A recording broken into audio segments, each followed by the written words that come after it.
नमस्कार दोस्तों, स्वागत है आपका एग्ज़ाम वॉरियर के यूट्यूब चैनल पर। आज की वीडियो में एचपी फॉरेस्ट गार्ड से जुड़ी एक अपडेट मैं आपको देने वाला हूं, जो कि इसकी भर्ती प्रक्रिया से संबंधित है।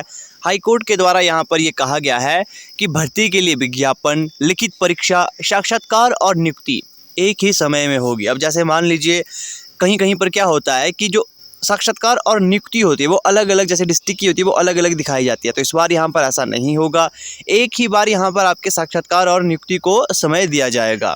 ये मामला सामने क्यों आया, यहाँ पर आपको बता दें।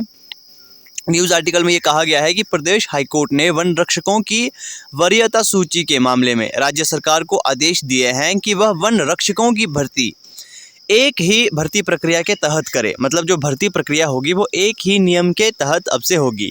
न्यायाधीश विवेक सिंह ठाकुर ने स्पष्ट किया है, यदि वन विभाग में वन रक्षकों की भर्ती की जाती है तो सभी वन सर्किल में एक जैसे नियम होने चाहिए।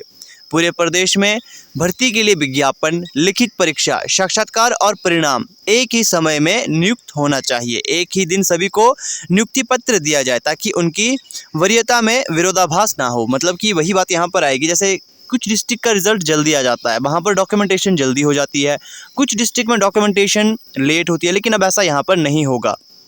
और यहाँ पर इस आर्टिकल में कहा गया है, वन रक्षकों की वरीयता सूची में विरोधाभास को चुनौती देने वाले याचिका का निपटारा करते हुए अदालत ने यह आदेश पारित किए हैं कि याचिकाकर्ता इंतजार और 55 अन्य ने वन रक्षकों की वरीयता सूची में विरोधाभास को हाईकोर्ट के समक्ष चुनौती दी थी। ये मामला है वन रक्षकों की भर्ती जब 583 पदों के लिए 20 अप्रैल 2007 को विज्ञापित की गई थी।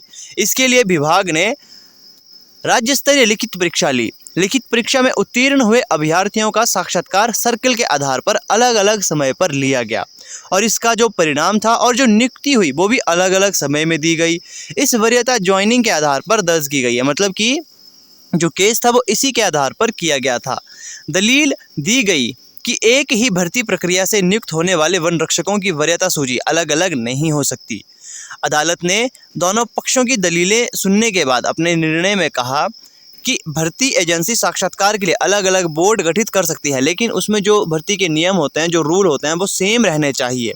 अदालत ने स्पष्ट किया कि एक भर्ती प्रक्रिया चयनित वन रक्षकों के प्रदेश स्तर पर वरीयता सूची बनाई जा सकती है, लेकिन इसमें अन्य भर्ती तरीके से चयनित वन रक्षक नहीं आ सकते। मतलब कि जो रूल इसमें यहाँ पर इम्प्लीमेंट किए गए हैं वो पूरे प्रदेश में लागू होने चाहिए। ऐसा नहीं होना चाहिए कि किसी डिस्ट्रिक्ट में अलग रूल यहाँ पर आ रहे हैं और जो भर्ती है सिर्फ उसी के आधार पर यहाँ पर बच्चों को नियुक्त किया जाना चाहिए। अन्य भर्ती तरीके से यहाँ पर चयन नहीं होना चाहिए।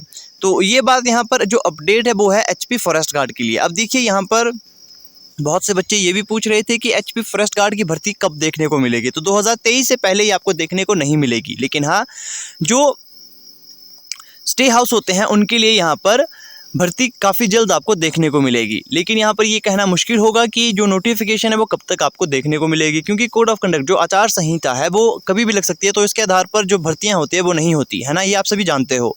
तो इस आधार पर यह कहना थोड़ा सा मुश्किल है कि भर्ती कब होगी, लेकिन ये भर्ती होनी है 2023 में ही। तो अपनी तैयारी आपने शुरू कर देनी है। बाकी फॉरेस्ट गार्ड की भर्ती भी आपको 2023 के मिड में देखने को मिल सकती है। साथ ही साथ यहाँ पर रूल भी बता दिए गए हैं। यहाँ पर मतलब जैसे विज्ञापन, लिखित परीक्षा ये तो एक ही दिन में होता है, लेकिन साक्षात्कार और नियुक्ति पत्र ये एक दिन में नहीं मिलता था, है ना। मतलब एक दिन का मतलब यहाँ पर ये कहा गया है कि ये एक ही समय में सभी डिस्ट्रिक्ट के लिए उपलब्ध नहीं होता था। ये आपने भी देखा होगा कि जैसे एचपी पुलिस कांस्टेबल ही एग्जाम्पल ले लीजिए, जो यहाँ पर साक्षात्कार हुए, जो डॉक्यूमेंटेशन हुई वो अलग अलग दिनांकों में हुई। फॉरेस्ट गार्ड में भी कुछ ऐसा ही होता है और फॉरेस्ट गार्ड में ही जो रिजल्ट होता है वो अलग अलग डिस्ट्रिक्ट का अलग अलग दिनों में निकलता है। तो अब से यहाँ पर ऐसा नहीं होगा, एक ही दिन यहाँ पर रिजल्ट निकालने की बात कही गई है। मतलब सभी डिस्ट्रिक्ट का रिजल्ट एक ही बार आएगा और जो भी वरीयता मतलब कि जो क्वालिफिकेशन या फिर जो नियम बनाए गए होंगे वो सभी डिस्ट्रिक्ट के लिए एक ही होगा। तो ये कुछ एक अपडेट से एचपी फॉरेस्ट गार्ड के लिए। डेली कोचिंग क्लासेस के लिए आपने चैनल को सब्सक्राइब ज़रूर कर लेना है। यहाँ पर डेली अपडेट्स भी आपको दी जाती है। जैसे ही कोई नई अपडेट आती है आपने नोटिफिकेशन बेल भी ऑन ज़रूर कर लेनी है।